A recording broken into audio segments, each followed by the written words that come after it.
स्वागत है। आज हम एक अहम मुद्दे पर बात कर रहे हैं, मध्य प्रदेश में ओबीसी आरक्षण। जी। खासतौर पर वो जो 27% कोटे का विवाद चल रहा है उस पर। हाँ बिल्कुल। हमारे पास इस पर कुछ जरूरी जानकारी और लेख हैं। देखिए, मार्च 2019 में सरकार ने अध्यादेश लाकर ओबीसी आरक्षण 14% से बढ़ाकर 27% तो कर दिया था। जी, और बाद में विधानसभा ने इसे कानून भी बना दिया। हाँ, लेकिन मामला फिर अदालतों में अटक गया। बिल्कुल। तो आज हम इसी को थोड़ा खोलकर समझने की कोशिश करेंगे। ये 27% आरक्षण आखिर लागू क्यों नहीं हो पा रहा है, और ये सुप्रीम कोर्ट बार बार इंदिरा साहनी केस का जिक्र क्यों करता है। सही। और सबसे बड़ी बात, मध्य प्रदेश की भर्तियों और उम्मीदवारों पर इसका क्या असर पड़ रहा है। मतलब आज हम इसी पूरे मामले को खासकर इंदिरा साहनी जजमेंट के संदर्भ में समझने की कोशिश करते हैं। बिल्कुल। और देखिए, दिलचस्प बात यह है कि इस मामले में 100 से ज्यादा याचिकाएं लगी हुई हैं। 100 से ज्यादा? बाप रे। 70 याचिकाएं तो अब सुप्रीम कोर्ट में ट्रांसफर हो चुकी हैं।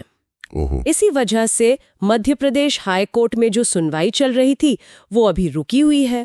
और हाल ही में मतलब 4 जुलाई 2025 को सरकार ने भी सुप्रीम कोर्ट में कहा कि भाई, जब तक ये याचिकाएं लंबित हैं, हम इसे लागू करने में असमर्थ हैं। तो ये तो मतलब स्थिति काफी जटिल है। बहुत ज्यादा। और इसका सीधा असर, जैसा आपने कहा, भर्तियों पर दिख रहा है। वो जो 37-13 वाला फॉर्मूला है ना। हाँ, 87-13 फॉर्मूला। वो सितंबर 2022 से पीएससी में और जनवरी 2023 से ईएसबी में लागू है। जी हाँ।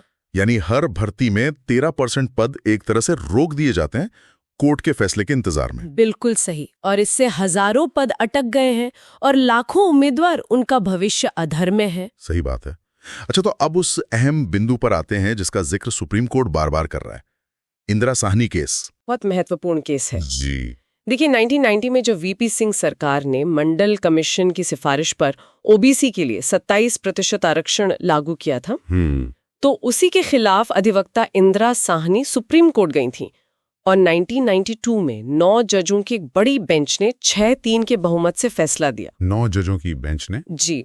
और इस फैसले की सबसे बड़ी बात ये थी कि आरक्षण की कुल सीमा 50% से ज्यादा नहीं हो सकती। अच्छा, ये 50% वाली सीमा यहीं से आई? बिल्कुल। कोर्ट ने कहा कि इसे सिर्फ असाधारण परिस्थितियों में, मतलब एक्स्ट्रॉर्डिनरी सर्कमस्टेंसेस में ही लांघा जा सकता है। इसी जजमेंट में ओबीसी के लिए क्रीमी लेयर की बात भी आई। मतलब जो आर्थिक रूप से संपन्न है, उन्हें आरक्षण का लाभ नहीं मिलेगा। ठीक है।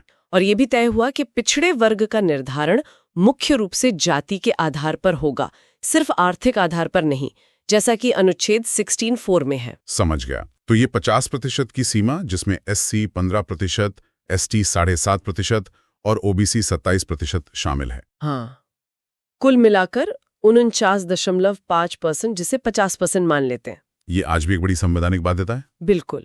और इसे अगर पलटना है तो कम से कम 11 जजों की बेंच को ही ये फैसला देना होगा। 11 जज, ओके। लेकिन क्या इस 50% सीमा की कोई अपवाद नहीं है? हमने ईडब्ल्यूएस आरक्षण के बारे में सुना है, तमिलनाडु का भी उदाहरण आता है। हाँ, ये बहुत महत्वपूर्ण सवाल है। देखिए, 2019 में केंद्र सरकार आर्थिक रूप से कमजोर वर्गों यानी ईडब्ल्यूएस के लिए 10% आरक्षण लाई थी। जी।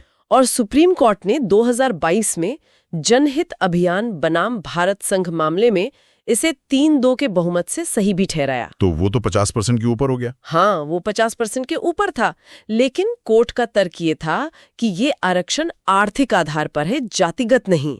इसलिए ये इंदिरा साहनी जजमेंट का उल्लंघन नहीं करता। अच्छा, ये फर्क है। हाँ, हालांकि इसने एक तरह से 50% की सीमा को तोड़ा जरूर। दूसरा अपवाद तमिलनाडु का है, जहां 69% आरक्षण लागू है। उन्होंने काफी पहले इसे संविधान की 9वीं अनुसूची में डलवा लिया था। 9वीं अनुसूची, उसका क्या मतलब है? उसका उद्देश्य था कि उस कानून को अदालती समीक्षा से बचाया जा सके। हालांकि अब सुप्रीम कोर्ट कह चुका है कि 9वीं अनुसूची में डाले गए कानूनों की भी समीक्षा हो सकती है अगर वे मौलिक अधिकारों का हनन करते हों। ओके। लेकिन इसके बावजूद कई राज्यों की कोशिशें 50% से ज्यादा जातिगत आरक्षण देने की वो नाकाम रही हैं। जैसे बिहार ने हाल ही में 65% आरक्षण किया था, हाई कोर्ट ने रद्द कर दिया। महाराष्ट्र में मराठा कोटा सुप्रीम कोर्ट ने रद्द किया। राजस्थान में जाटों को ओबीसी कोटे से हटाने का फैसला भी सुप्रीम कोर्ट का था। और इन सब में इंदिरा साहनी का हवाला दिया गया। जी हाँ, इन सब में इंदिरा साहनी जजमेंट का ही आधार लिया गया कि 50% सीमा नहीं लांघी जा सकती जब तक असाधारण परिस्थितियां ना हो। तो फिर मध्य प्रदेश के लिए रास्ता क्या बचता है? क्या वो ये असाधारण परिस्थिति साबित कर सकते हैं? देखिए, सुप्रीम कोर्ट ने ही 2021 में स्थानीय निकायों में आरक्षण को लेकर एक रास्ता बताया था। क्या? उन्होंने कहा था कि राज्यों को 3 ठोस कदम उठाने होंगे। पहला, एक समर्पित आयोग बनाना होगा। ठीक है। दूसरा, पिछड़ेपन के ठोस मात्रात्मक आंकड़े यानी क्वांटिफाइबल डेटा जुटाने होंगे। सिर्फ ये कहना काफी नहीं कि आबादी ज्यादा है। अच्छा, मतलब प्रॉपर डेटा चाहिए। बिल्कुल। और तीसरा, उन आंकड़ों से कोर्ट में ये साबित करना होगा कि राज्य में हालात वाकई इतने असाधारण हैं कि 50% की सीमा को लांघना जरूरी हो गया है।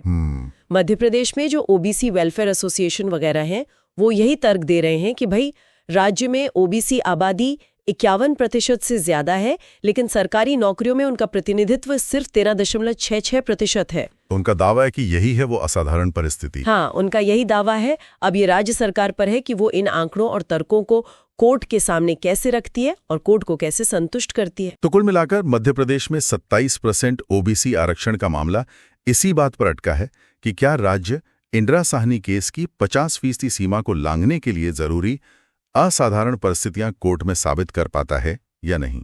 बिल्कुल। ईडब्ल्यूएस जैसे अपवाद भले ही बन गए हों, लेकिन जातिगत आरक्षण के लिए वो 50% वाली लक्ष्मण रेखा अभी भी बहुत मजबूती से खड़ी है। और इस पूरी कानूनी कश्मकश का असर, जैसा हमने पहले भी कहा, सीधे तौर पर उन लाखों युवाओं पर पड़ रहा है। हाँ, जिनके करियर दांव पर लगे हैं क्योंकि भर्तियां उस 87-13% फॉर्मूले के तहत अटकी हुई हैं। पूरी प्रक्रिया धीमी हो गई है, अनिश्चितता बनी हुई है। ये तो है। तो ये स्थिति हमें सोचने पर मजबूर करती है ना, कि अगर आर्थिक आधार पर 50% की सीमा को लांघा जा सकता है, जैसे ईडब्ल्यूएस में हुआ, और राज्य अगर पिछड़ेपन के विशिष्ट आंकड़े पेश कर रहे हैं, जैसा मध्य प्रदेश करने की कोशिश कर रहा है जी, तो भविष्य में आरक्षण पर जो बहस होगी, उसमें ये असाधारण परिस्थितियों की परिभाषा कैसे विकसित हो सकती है? क्या कोर्ट का नजरिया बदलेगा? करना होगा।